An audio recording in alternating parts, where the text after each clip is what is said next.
Hey everybody, welcome to another episode of Memes of the Week. The best thing you can do for this channel is beat the like button like it owes you money before watching this, so it reaches a wider audience. Also, before I get on with the memes, first a word from today's sponsor, Conrad Riker. His new book, Ersatz Elite, How Cultural Marxists Fake Civilization, is about how the world has been stolen from men through things like DEI hires and divorce courts. We're living in a gynocracy, and this book shows us how the civilization we built as men has also been taken over by wokesters and those women. There's an ebook on Amazon as well as an audiobook format on Google Play and Spotify. 6 hours of listening for the price of a cup of coffee. What are you waiting for? Sponsor links are down below. And now on with the memes. Number 1, would Sydney Sweeney date the male version of herself, or would she consider herself to be an incel? This is a perfect example of female privilege. Without breasts to season a cooch, most women are worse than the average dude. No one wants to admit that she's got a mid-face even though she's got a pair of bazookas. Her torpedoes take most men's reason and rationality away when it comes to her looks. But maybe I'm wrong, and if she was a dude, she'd have spectacular pecs. Moving on, this Wayman lost 10 years worth of memories after she pooped with excessive force. And I bet now her body count has been reset to 0 and she's no longer an alpha widow, because she doesn't remember the chads that got away. This is the closest thing to a lobotomy. If anything, reverting a woman back to her factory settings in her late teens, early 20s would mean she would be more likable, approachable, and fun to be around. How do we replicate the poop coma for all women? Number 3, considering the fact that Canada has poor border security and they aren't keeping track of how many Jeets are coming and going, future generations won't have a country anymore. My advice is to leave if you can. I'm at least gone part-time. I'm scripting this at the end of May and it's still rainy and too cold for me to go outside without triggering my cold allergy. I'm only good in Canada from mid-June to early October. But remember, people, that the ants are also people and they have rights too. Up next, what is it with some gooners out there getting turned on by armpits? It's a place for sweat and stubble that grows bacteria and fungus. Why would I be turned on by it? With a username like Punish Gooner, it's ironic because with that many quotes, he probably did get punished for being a gooner. I can understand people being attracted to feet, but this is the first time I've ever heard of an armpit fetish where they aren't hairy. Number 5, going back to Canada, adjusted for inflation, Canuckistan real estate since 2022 is down 28%. The biggest crash in Canadian history, and it's going to get a lot worse as salaries aren't rising all that fast and as rents are falling too. Why buy a house when you can rent for cheap and it's only getting cheaper? As immigration falls and the boomers die off, who will buy their overpriced homes? Especially in Ontario and British Columbia. I certainly won't. Moving on, here's Europe and the people willing to fight for their own country. What's going on in Germany for it to be that low? Probably guilt for what the Nazis did.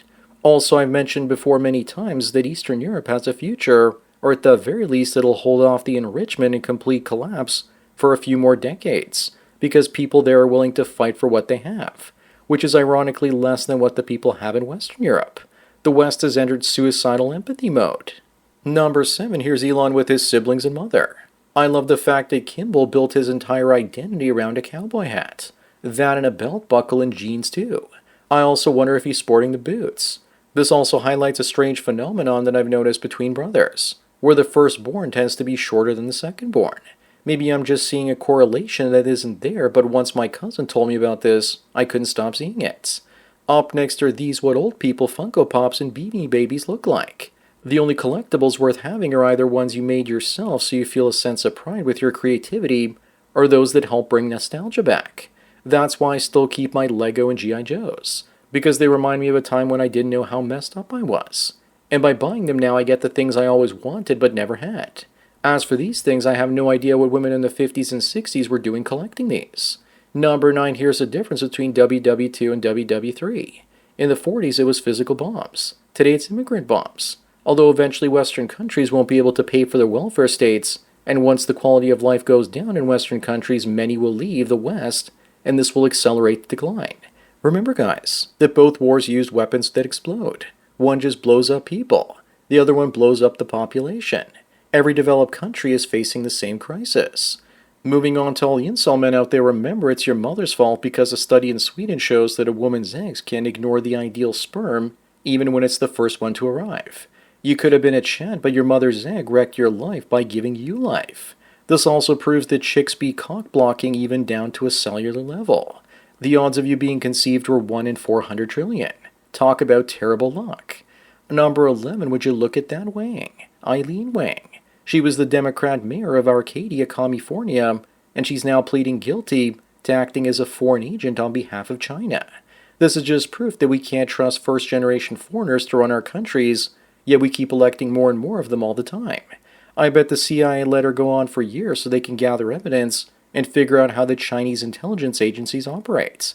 One time the US government suspected I was a foreign agent for some Muslim organization. It was a lot of fun watching them spy on me. This was back in 2005 to 2011. Up next, here's the cumulative net change in jobs from early 2025 to now.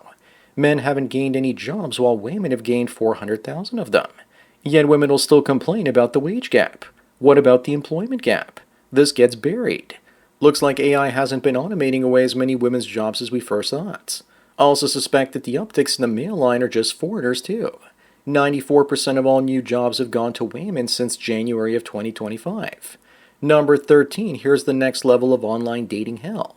With Whitney Wolf here, the founder of Bumble. It says that she's also the co-founder of Tinder, meanwhile it was created by two guys. But she says that the future of dating is having your AI date another person's AI, and then it recommends the best match for you. This sounds like some sort of Black Mirror episode. This is like saying, let my dog meet your dog, and if they like each other, we should get married. Moving on, I thought this is a fake story, but it's real. A woman held her farts in for 2 years around her boyfriend. I guess she really must have liked him, only to have her appendix removed then. She says this is because of enough internal pressure to turn coal into diamonds. I'm single and don't fart because I don't eat things that don't ferment in my guts. And I still have my appendix. She was probably like bagpipes in her sleep though. Good luck cleaning those sheets.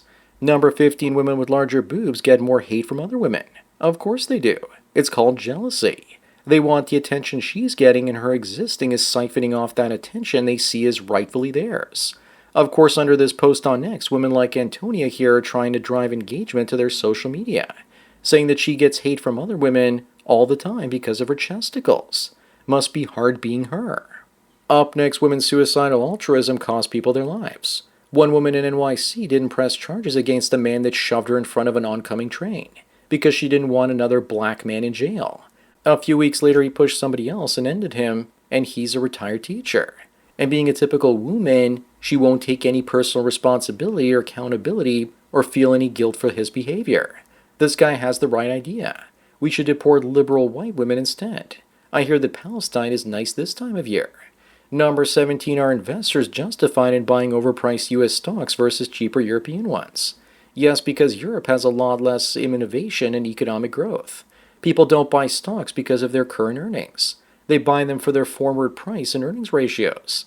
But be careful because it's just 7 or 8 big tech stocks holding up the S&P 500 and boosting it.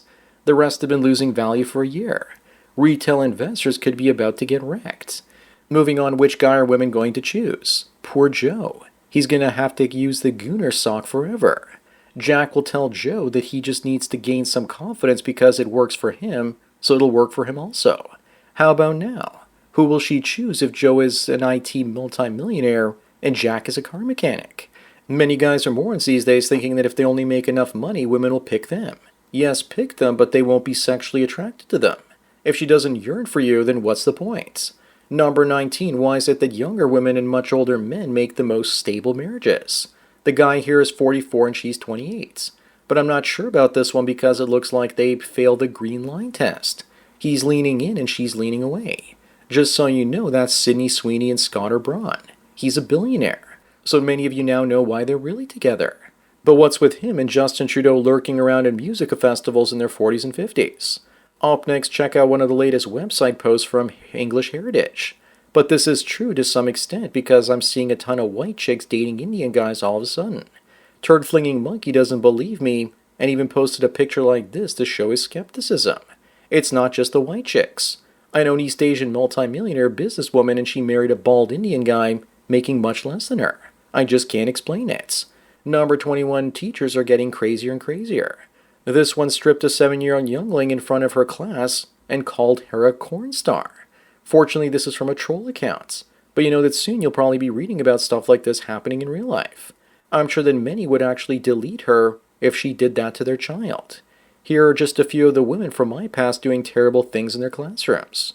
Moving on, if you want to know why there's a K-shaped economy, it's because of this. With the top 1% of earners now making more money than the entire middle class. This is from a few years ago and it's probably gone a lot worse since then. The top 1% make most of their money from investments, which are taxed as capital gains mostly, so they pay a lower tax rate. They save most of their returns and buy more assets, and those assets appreciate as well. Wealth creates wealth. Debt, on the other hand, creates more debt. Number 23, Justin Skippy Trudeau left the mother of his kids out of his Mother's Day tribute. Dude absolutely hates her for leaving him, and he's now with Katy Perry to get back at her, to prove that he can do better. There's no bigger way to destroy a woman than replacing her with somebody younger, hotter, and with more status. And an astronaut, too. He's a narcissist with Peter Pan syndrome, but ironically, he might make a better prime minister than the current one, Mark Carney. Up next, this left-wing activist in Spain was abused and kicked out of her own apartment by a migrant that she welcomed into her home. She was probably hoping he'd smash her, but looks like he had other plans. But we should give credit where credit is due. She was hosting him instead of the government paying for it. And I think she's still paying the rent even though she's no longer living there. And you just know he probably called her a stupid woman before kicking her out. Number 25 and the last one, why does no one ever say that the Muslims are colonizers or oppressors? Well, because it would be considered racist for some reason, even though Muslims are from every race. And of course, if you do criticize this, there's a chance the religion of peace would actually end you. What most people don't understand is that the Anglo-Saxons of Europe have always had the Spaniards and Slavs to keep the Muslims at bay. People don't know what it's like living under oppressive Muslim regimes like the Serbs and Greeks do. So that's it for another Memes of the Week. Please give this video a like to push it up in the algorithm and so new viewers can find it. If you enjoy this series and want me to keep making it, then donate at the PayPal and Subscribe Star links. Anyways, enjoy the rest of your day, and cheers.